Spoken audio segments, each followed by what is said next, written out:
राधे राधे मेरे प्यारे भाइयों बहनों माताओं व बंधुओं। संस्कार की बातें चैनल में आपका स्वागत है। बंधुओं, आज रविवार के दिन मैं आपके लिए लाई हूँ भगवान सूर्य की कथा।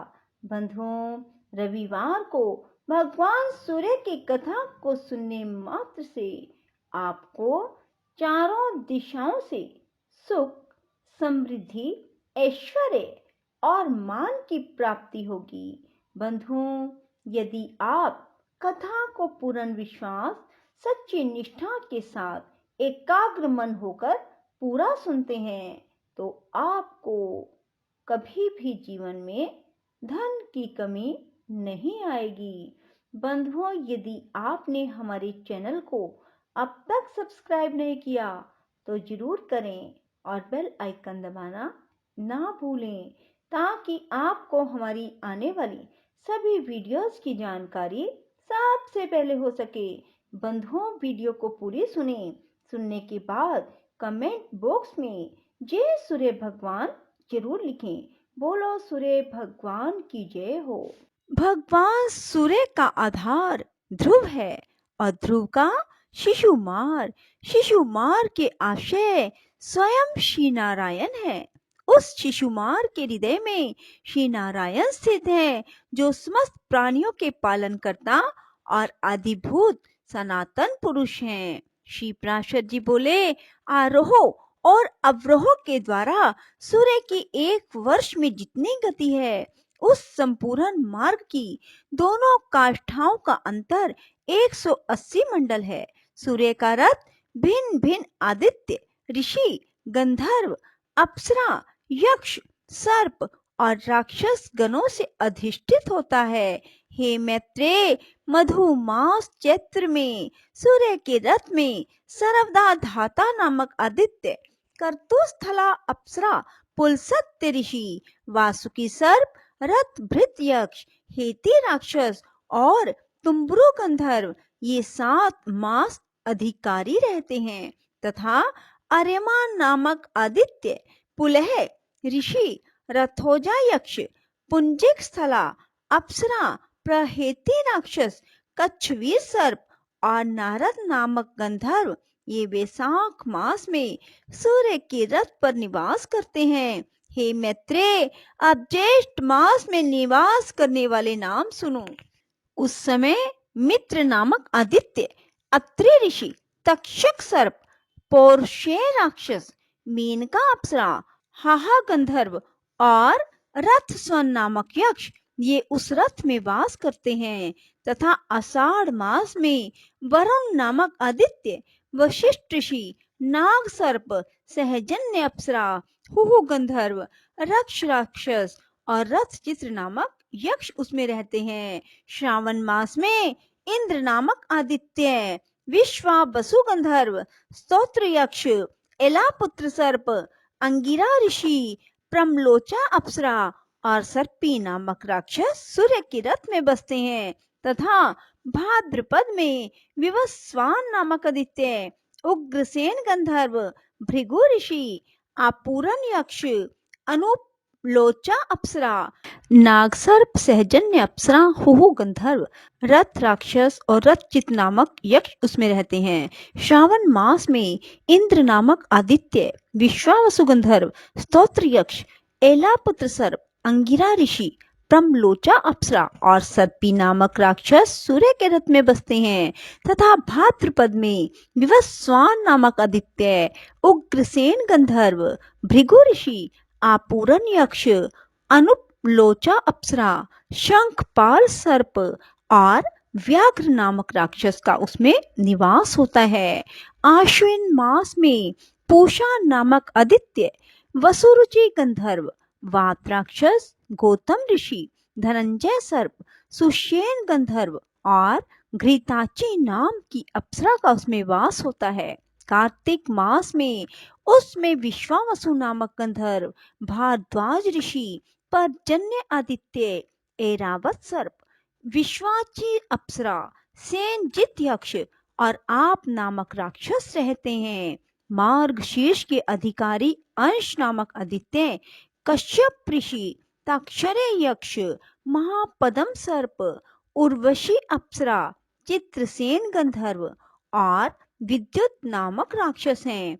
हे विप्रवर, पौष मास में कर्तु ऋषि, भग आदित्य, उर्नायु गंधर्व, सफोज राक्षस, करकोटक सर्प, अरिष्ट नेमी यक्ष, पूर्वचिति अप्सरा जगत को प्रकाशित करने के लिए सूर्य मंडल में रहते हैं।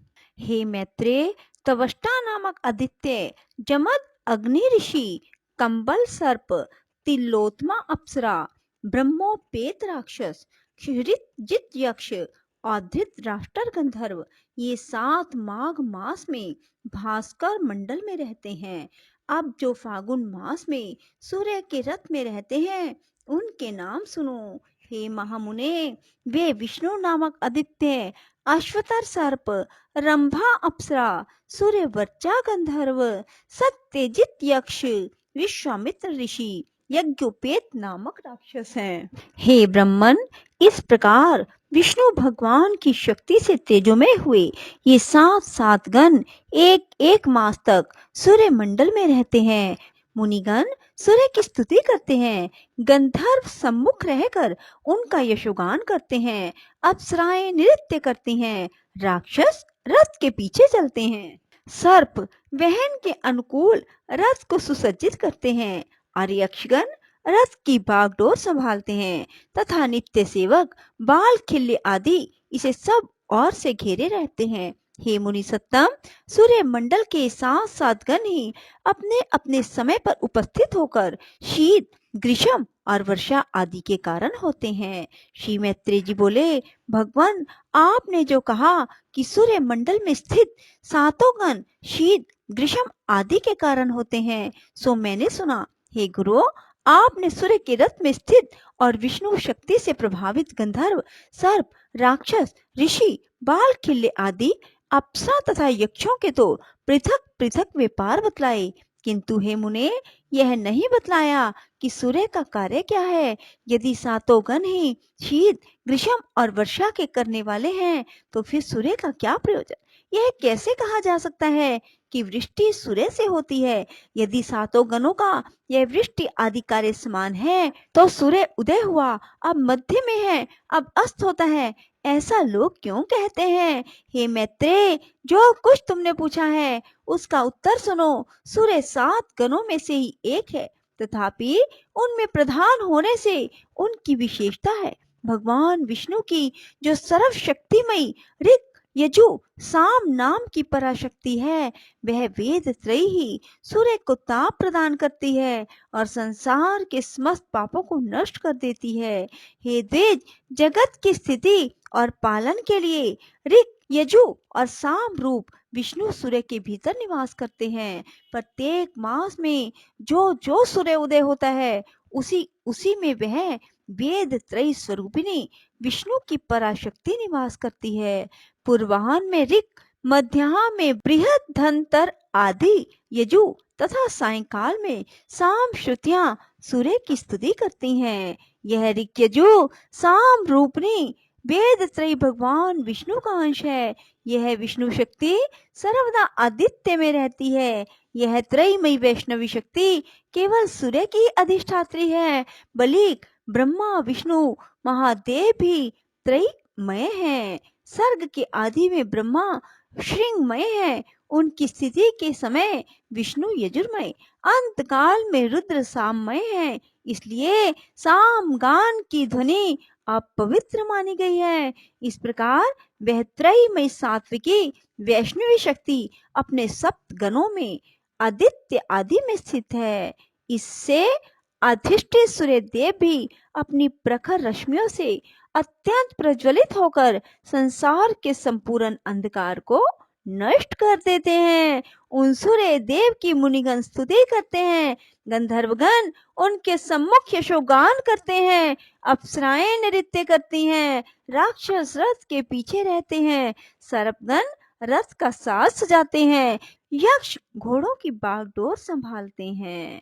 हे द्विज, दिन और रात्रि के कारण स्वरूप भगवान सूर्य पितृगण, देवगण, मनुष्य आदि को सदा तृप्त करके घूमते रहते हैं। सूर्य अपनी किरणों से पृथ्वी से जितना जल खींचता है, उन सब को प्राणियों की पुष्टि और अन्न की वृद्धि के लिए बरसा देता है। उससे भगवान सूर्य समस्त प्राणियों को आनंदित कर देते हैं और इस प्रकार वे देव, मनुष्य, पितृगण आदि सभी का पोषण करते हैं। हे मैत्रेय, इस रीति से सूर्य देव देवताओं की पाक्षिक, पितृगण की मासिक और मनुष्यों की नित्य प्रति तृप्ति करते रहते हैं। बोलो सूर्य भगवान की जय हो। राधे राधे। जय श्री कृष्णा।